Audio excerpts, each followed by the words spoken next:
Okay, so tuloy ang ating paglalakad. Ito ay ano to, bangka ito ng dragon boat.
So nandito na tayo sa may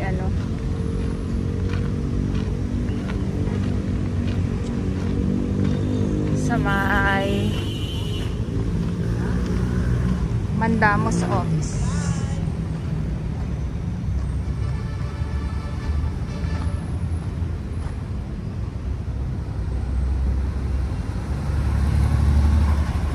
At mag-update din po ako para sa inyo.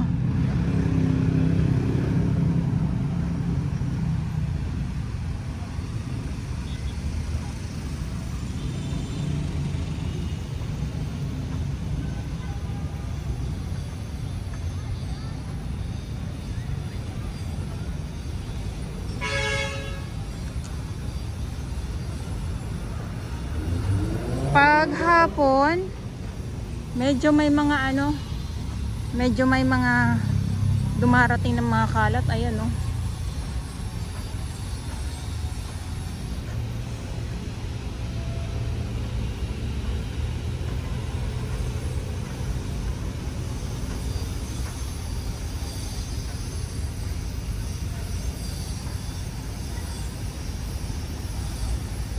Okay, so update muna tayo dahil ay umarangkada ang makinarya.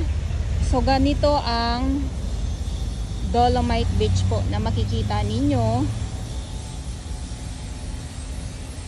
So hindi bagong tambak, walang itinatambak na panibagong Dolomite sand.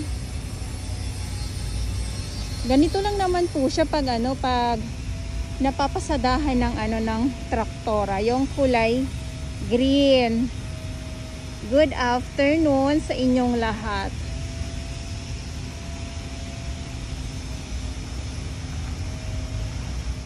Ito yung inyong makikita.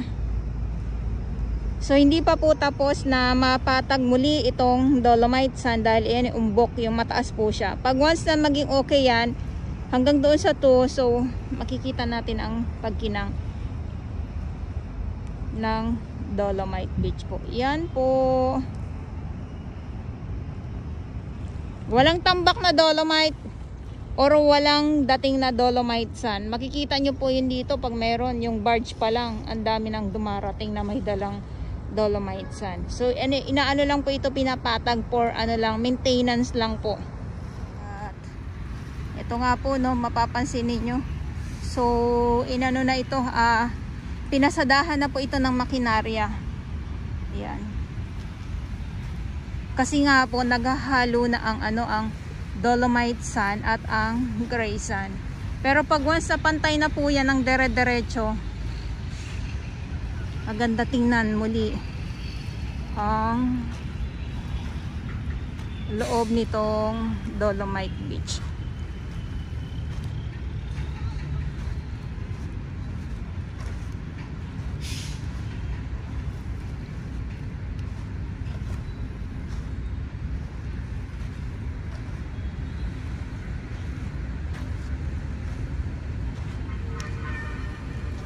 So high tide ng konti lang, kaya hindi natin makikita yung mga ano,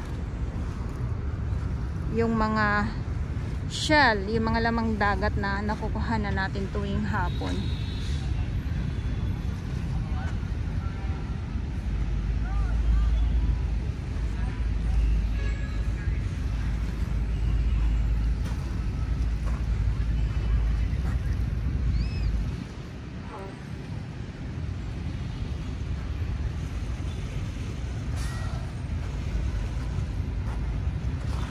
Dumilim.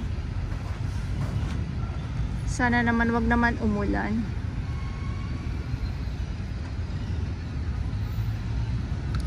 Ayan o. Kita nyo yan.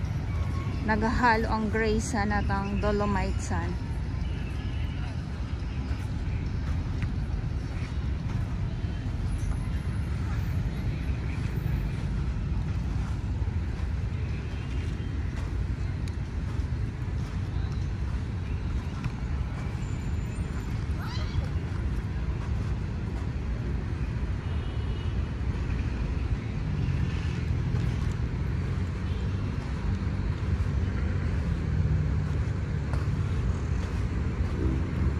Yung mga ibon.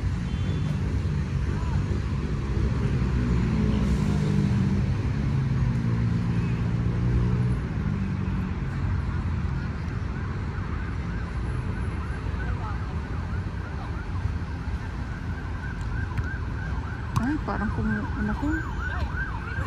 kumukulog-kulog ah. Ito tayo sa kulog-kulog na yun eh. Kasi napapakaripas eh pag ganyan eh.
Madilim na.